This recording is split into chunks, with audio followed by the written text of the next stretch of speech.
One of my favorites, maybe my favorite manager ever to cover, all due respect, was Joe Torre. And whenever the Dodgers would come to town, when he was their manager, I'd go just sit in his office and soak up wisdom. And one time the Cardinals, I don't even remember who the closer was that was struggling. It was must have been 2010 or something like that. Anyway, the Cardinals had a closer that was struggling. And so I was talking to him about Mariano, and he said, let me tell you something. And it's right there at Baseball Reference. He said, when I first put Mariano in as the closer after John Wetland left, people in New York were all over him because he saved the second game he pitched as the closer and the third. Then blown save, save, blown save. And then that was the last blown save was on April 15th. So between April 15th and April 19th, Torre brings Mariano Rivera into his office and says, look, I don't have anybody else. You're my closer. You're going to be the guy. And then he ran off something like 23 saves in a row. Yeah. And I think confidence is such a big part of being a closer. Yeah. And I think Helsley would be well served because of what we're talking about today. And neither of us would move Helsley out, but nobody can get away from social media. I think it'd be smart for Ollie to bring Helsley in and say, look, you're my guy. I don't have anybody else. You had 49 saves last year. You're going to be my closer. And he just missed it out of hand last night. Of course, the media has to ask about it because it's a big talking point right now. But by all indications, Ollie Marmol, was pretty steadfast. Like, there's not any conversation to be had here. And I think that is the 100% right way to approach it. The degree to which Ryan Helsley sees a post-game interview with Ollie Marmol, I have no idea. But Ollie is delivering that message to the fan base, to the media, and to the player, if he should so happen to hear it. That is absolutely 100% their guy. Yeah. Ivan Herrera looked like he had won it for the Cardinals in the eighth. It's a 3-run homer to put the Cardinals up 4-3. In the last week, the slash line for Ivan Herrera, 286, 310, 536 slug for an 846 OPS. And that's not as good as he was before he got hurt, but he is some hitter. And not only is he a great hitter, but he's unbelievable in the clutch. He has been so clutch. The majority of his home runs, or about half of them, have been either game tying or go ahead home runs this year. He's had a knack for the 3-run homer too. I mean, when guys get on base, his eyes light up a little bit, and that was an absolute missile to left field last night.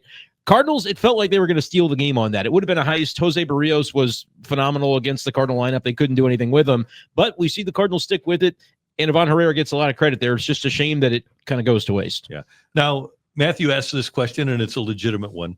And I always check the numbers and say, okay, is there something underlying here that causes them to have Ryan Vilade pinch hit for Nolan Gorman? Ryan Vilade is actually better against lefties than he is against righties. He's got a 143 career average against left-handers. Well, 138 against right-handers. Okay. Nolan Gorman is 218 against lefties with a 688 slug against left-handers.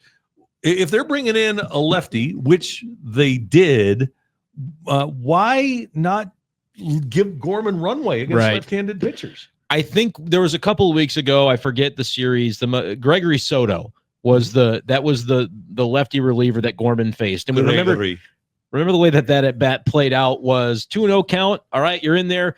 3 sliders off the plate, not in the strike zone. Gorman swings at all 3 of them. I think we've seen it a little bit where they say pick and choose your spots where we're going to give him a tough lefty reliever. And I get runway. I think the outcome when it's Nolan Gorman, but you could argue that the outcome when it's Ryan Vilade as well. And so that was one of the biggest topics of conversation on the postgame last night. I'll play devil's advocate. You tell me what you think of this.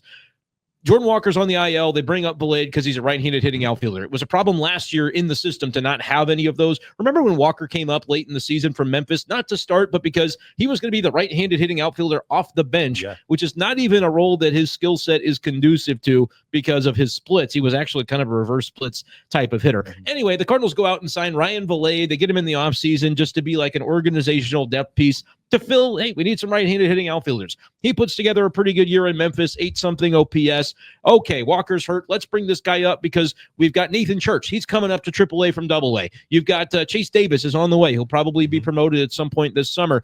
The spots are dwindling in that Memphis outfield. This guy has done well. We want to give him the opportunity to at least showcase what we do with him before potentially waving to him Yeah. goodbye, not just from the big league roster, but like if this guy is not serving you a role in the big leagues now or in the future because you've seen what it looks like, do you potentially kind of say, all right, he's also not going to start every day for us in Memphis because we want to prioritize some of these prospects? This is his little bit of runway. We've seen it though at this point. And so that's where I'm like, all right, that was maybe, could you say it was costly last night? You could. Nobody else was really hitting in the 9th and 10th inning either. Obviously he came in for that spot in the 7th. I might have gone Pozo. That's my one thought about this, Randy, because the whole thing with Pozo is your third catcher, everybody freaking out about having 3 catchers. Don't worry about it. The way it works is if you're willing to use Pozo as like a Luken Baker adjacent player and say, hey, he's a right-handed bat to come off our bench. He makes good contact. He can have a little pop in his bat. I have to be willing to use him, though, and not hold him back for the emergency what if I need a catcher in the 11th. And I feel like that would have been my call to go Pozo. They went Valade for the reasons that maybe we talked about. They just want to see it before Walker comes back, and they may be making some roster moves. That's my best guess. I don't know if you have any best guess as to why that happened. I agree with you. But what this also tells me, when you make your point about Valade, which is completely valid, give him a little runway, take a look, and prepare to say bye-bye to him.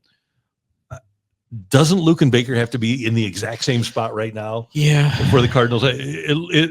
If he's not here, and Valade is, that tells us all we really need to know about Luken Baker and how the Cardinals feel about him at the moment, too. I think that's correct. Maybe the Cardinals aren't ready to, because like if you were to add, you didn't have to add Valade to the 40-man, but once you did, then you're going to, if he departs, it's a DFA and somebody can claim him on waivers. And if it happens, you're like, okay, maybe he'll get a chance in that org. It's not the end of the world for us. With Luken Baker, I wonder if, they want to kind of cling to him and hold on to him a little bit longer. But to your point, like Luken Baker and his numbers in Memphis haven't been very strong either. No. So that's part of this. But Luken Baker doesn't really play a position. At least you could stick Valade in the outfield. So you're thinking about, the downline value of that to a roster, to a bench, perhaps a little bit higher. But it's a fair point to make that, like, all right, you could have gone Jose Fermin. He's still kicking around down there, and they've tried him in the outfield at times too. He's a right-handed hitter.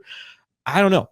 I think this was a shot to see Valade before potentially making a decision about his future. That's my best guess. And here's a thought that I've had since the middle class of baseball was squeezed out. And the essence of analytics is to find inefficiencies in the system, right? And take advantage of inefficiencies. So tell me if you agree with this.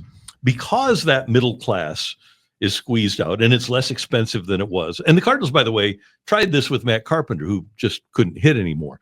But there are still players out there that Corey Dickerson type from a couple of years ago that signed for $5 million. That's a professional bat off the bench. I believe if you stock your bench with maybe a lefty and a righty professional pinch hitter, you're going to win some games that other teams aren't going to, because you have a player that's a pinch hitter that they don't. The Cardinals don't have pinch hitters, and it's not just the Cardinals. Major League Baseball doesn't have professional pinch hitters on their bench right now.